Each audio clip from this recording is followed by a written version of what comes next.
श्री हरिवंश, श्री जी को कोटिशय प्रणाम। इनका प्रश्न ये है कि मैं आज झूठ बोलकर एक दिन ज़्यादा कि मैं अनुष्ठान में सम्मिलित हो सकूं, इसलिए झूठ बोला, पर भाई जी का जो चरित्र है उसमें झूठ पर बहुत दृष्टि की गई है, ये खटक भी रहा है, पर झूठ ना बोलते।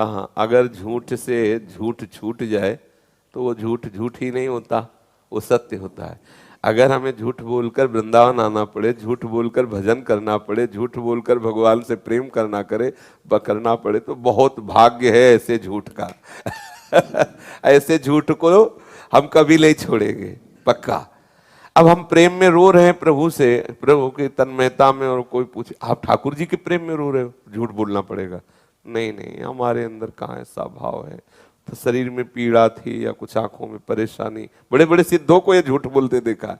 एक जगह भागवत चर्चा हो रही थी, तो एक महाभागवत थे राजा की सभा में, तो उनको एकदम मूर्छा आई और प्रेम के विकार, राजा को लगा कि तो चरणों में प्रणाम किया।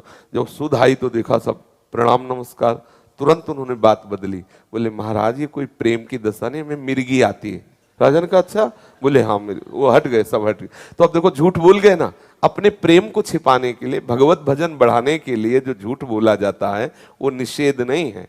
निषेध है किसी को ठगना, स्वार्थ बुद्धि से छल कपट करना, उसलिए झूठ बोल। अब जैसे कोई आपसे पूछे कि आप इतने माला जप करते हो, अरे भाई बात, तो उस समय हमारे इतनी सामर्थ्य कहाँ है। संत जन ऐसा दिन भर भजन करते हैं, आप दिन भर भजन करते, हाँ मैं दिन भर भजन करता हूं, कभी ऐसा कोई नहीं कहेगा। कहा मेरे भजन, तो भजन मार्ग में ये छुपाव सत्य से बढ़कर के है, इसको हम झूठा नहीं मांगे। अगर हमें होता है कि हमें वृंदावन जाना, बिहारी जी के दर्शन करने हैं और जा ऐसे सकते नहीं, और वहां जाने की छूट है, लेकिन वहां जाने की छूट है, तो हम बोलेंगे वहां जा रहे हैं और आएंगे वृंदावन दर्शन करके गए वो चले। अगर वो झूठ है तो वो परम सत्य झूठ है, उसमें कोई परेशानी नहीं है। और ऐसे झूठ से अगर वृंदावन वास मिले तो बलिहारी है, हुआ झूठ की, हुआ दुख की, हुआ छल की, हुआ कपट की, जिससे ठाकुर मिल जाए, ठाकुर का भजन हो जाए, इसके लिए निषेध नहीं। दीप्ति जी दिल्ली से, गुरुदेव के चरणों में प्रणाम। राधे राधे महाराज जी। पिछले किसी सत्संग में चला था, पूर्व के पाप के कारण मन भय दिखाता है, और कल के सत्संग में चला देव विस्मृति के भाव से मन मरता है, कृपया करके शंका का निवारण कर। जब तक आप भजन में नहीं बढ़ोगी तब तक देह विस्मृति की स्थिति नहीं आएगी, समझो। और जैसे जैसे भजन में बढ़ोगी वैसे वैसे हृदय अनर्थ निवृत्ति की स्थिति में आता जाएगा। समस्त वासनाएं, पाप, दुर्गुण वृत्तियां, ये सब नष्ट होती जाएंगी। भजन सबसे पहला क्या करता है? अनर्थ निवृत्ति करता है। जो दुष्कृत हुए हैं और जो दुष्कृत वासनाएं, भजन उनको नाश करता है। जैसे जैसे दुष्कृत नाश हुआ, हृदय पवित्र हुआ, तो देह से अपनापन कम होने लगता है। जैसे जैसे पवित्र हृदय की पहचान, इस शरीर से अपनापन कम होने लगेगा, शरीर संबंधियों से राग मिटने लगेगा। मलिन अंतःकरण की पहचान, देहाभिमान पुष्ट होने लगेगा, शरीर संबंधी भोग वासनाएं अच्छी लगने लगेंगी। तो हम जब भजन करेंगे तो निष्पाप वृत्ति जागृत होगी। पापवंत कर सहज स्वभाव, भजन मोर ते भाव न काऊ, जो पे दुष्ट हृदय सोई हुई, मोरे सन्मुख आव की सोई। तो भजन का मतलब निष्पाप स्थिति। जैसे जैसे भजन बढ़ता जाएगा आप निष्पाप स्थिति में हो, और जहां निष्पाप स्थिति आई अर्थात अज्ञान निवृत्त हुआ, तो शरीर भाव अपने आप विस्मृत हो जाएगा। समझ पा रहे हैं आप? इसमें कोई संशय? माइक ले लीजिए।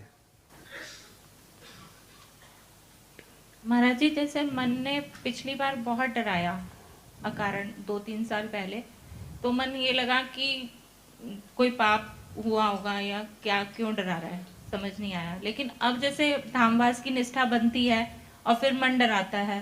तो वही मन तो है, कोई अभी बदल गया क्या आपका मन? मन कोई निष्पाप तो नहीं हो गया ना। तो बस वो मन जिस दिन निष्पाप हो जाएगा तो सामने मृत्यु खड़ी होगी तो श्री कृष्ण नजर आएंगे। भगवान ने विभूतियों में वर्णन किया है कि सब हरण करने वालों में मैं सर्वश्रेष्ठ हरण करता मृत्यु। हो गई बात, मृत्यु भी मेरा श्री कृष्ण, अब भय क्या रहा। तो अब वो स्थिति आने के लिए मन को प्रभु में लगाना पड़ेगा, और ये लगने से भयभीत होता है। वृंदावन वास करना, निरंतर नाम जप करना, ब्रह्मचर्य रहना, साधन, ये सुनते ही वो कांप जाता है, अरे बाबा बहुत मुश्किल की बातें हैं। और कोई मुश्किल नहीं है, स्वाद नहीं मिला इधर का, इसलिए आपको लग रहा है। भोगों का स्वाद मिला इसलिए जितेंद्रियता की बात सुनते ही कांप जाते हो, राग में जी रहे इसलिए वैराग्य की बात सुनते ही कांप जाते हो। अगर वैराग्य का स्वाद मिल जाए फिर तो देखो आपको हंसी आएगी कि कहां फंसा था यार। आपको हंसी आएगी, अपने ऊपर हंसी और दूसरों को वही बोलो। ये जो भाषा बोल रहे हैं केवल पढ़ी लिखी भाषा थोड़ी बोल रहे हैं, जी हुई भाषा बोल रहे हैं, जी हुई। केवल होता है कि पढ़ लिया भाई उपदेश कर, जिया है, ये जिया है, उसको देखा है, उसमें अंदर प्रवेश किया है, उसको समझा है, तब बोल रहे हैं। हंसी आती, कहां फंसा है यार, कहां फंसा है। बोले बड़ा मौज आ रहा है, बड़ा आनंद आ रहा है, कहा जहां बिल्कुल बूंद भरा आनंद नहीं है। अब आपको इसलिए लग रहा है क्योंकि आपने इधर देखा नहीं। अगर इधर थोड़ा झांक पाओ, देखो धीरे धीरे धीरे धीरे आप इधर आ रहे हो। और ऐसा नहीं कि आपका मन राजी नहीं हो रहा, आप जितना भजन ले लिए, जितना उपासना ले ली, अब आप छोड़ना भी चाहो तो आपको जलन पैदा कर देगा मन। लेकिन नहीं भाई, 4 माला करता हूं, 4 माला से तो कम नहीं हो सकता। अगर 10 मिनट आप एकांत बैठने लगे, उस समय कोई आपको हटाना चाहे तो आपका मन आपको जलाने लगेगा कि नहीं हम ये और जिस दिन ये पूरा फंस गया उस दिन आप आनंद में डूब जाएंगे। इसलिए अभी कोई मन ठीक थोड़ी हो गया है, मन तो वही है, बीमार मन है, अभी ठीक नहीं हुआ। भले आप अस्पताल जाने की बात कर रहे हो पर है तो बीमार ही ना। ये वृंदावन भवरोगियों का अस्पताल है, रसिकजन डॉक्टर हैं, उपासना औषधि है। तो संसार के भोगों को मानकर भयभीत हो रहा था तो गलत रास्ता था। आज जब सही रास्ते में आया है तब तो भयभीत होगा ही होगा, क्योंकि उसकी डॉक्टर ही होगी। वृंदावन धाम अखंड वास, विषयों का त्याग, प्रिया प्रीतम का मिलन, सुन के ही पिंडुरी कांप जाएगी। हमसे नहीं होने वाला, ये मन की चाल है। आप चल के तो देखिए, यही मन शेर हो जाएगा, यही मन दहाड़ेगा। स्त्री देह के कारण, तो स्त्री देह तो आप माने हुए, आपको स्त्री थोड़ी है, ऐसा नहीं सोचते हैं। बिल्कुल सोचना बंद करो। प्रीतम आपके साथ है, सर्व सामर्थ्यशाली भगवान आपके साथ है।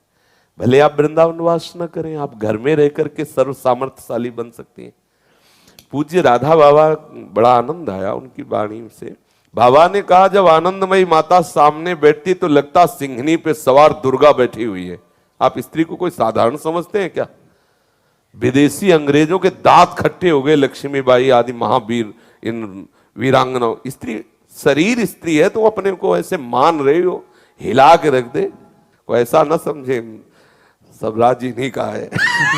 जिधर देखो इन्हीं का, चाहे माया में देखो चाहे भक्ति में देखो, इन्हीं के बच्चे हैं, इन्हीं से पोषित है, इन्हीं का शासन है। मात्रा हटा दीजिए, मात्रा है शक्ति, शिव में मात्रा हटा दीजिए, ऊपर जो लगी हुई है क्या बचा? 100। समझ गए ना? अगर 100 में शिवत्व तो है तो इन्हीं का है। शिव लिखो और शिव में मात्रा हटा दो, बचा क्या? 100। शक्ति ही तो सब कुछ है, सब कुछ शक्ति से ही है और शक्तिमान उसको धारण किए हुए। शक्तिमान के बिना शक्ति कैसी? अच्छा 100 हटा करके केवल मात्रा ऐसे लगाओ तो क्या होगा? कुछ नहीं, वो कोई मात्रा है उसका, वो सा पे जब लगी मात्रा हुआ तब हुआ शिव। संपूर्णता, शक्ति और शक्तिमान दोनों मिलकर के लीला का विहार कर रहे हैं। ऐसा नहीं कहा जा सकता कि हमारा स्त्री शरीर, तो हम ऐसा नहीं, फिर तो बहुत बड़ी हार हो जाएगी। अगर आपने स्वीकार कर लिया फिर तो क्या होगा? हम इंतजार करें पुरुष शरीर के लिए, और कौन सी खास बात ऐसी पुरुष शरीर से कि भगवत प्राप्ति हो जाएगी? बिल्कुल भ्रम, बिल्कुल भ्रम। किस बात के लिए तुम अनाधिकारी हो, हमें बताओ। किस बात के? प्रभु के अंश तुम हो, प्रभु के अंश तुम हो, किस बात में अनाधिकारी हो? किस बात में? ठीक है, आप वैराग्य धारण करके घर घर भिक्षा न मांगे आप ऐसा, लेकिन आप भगवत प्राप्ति कर सकती हैं। आप पति का वर्ण करके गृहस्थी में रहकर सदगुरु का आश्रय लेकर, या आप जैसे आप भगवत प्राप्ति के मार्ग में कहीं भी ये शब्द न लाइए कि मैं स्त्री हूं इसलिए भगवत प्राप्त नहीं। बिल्कुल ऐसे ऐसे कितने उदाहरण हैं।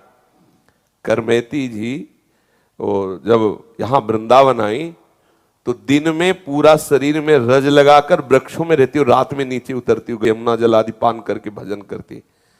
दंडकारण जैसे भयावह वन में माता सबरी का नाम गूंज गया। प्रकाश आज भी भक्तों के हृदय में सबरी नाम स्मरण करते ही होता। कितना दुलार राम जी का प्राप्त किया सबरी जी ने। बड़े बड़े योगी जन जिनका ध्यान करते हो जूठे बेर खा रहे हैं, आप विचार करके देख लीजिए। विदुरानी जी की प्रीति देख लीजिए, मीरा जी की प्रीति, गंगा यमुना बाई, करमठी बाई, श्री रत्नावती, एक यहाँ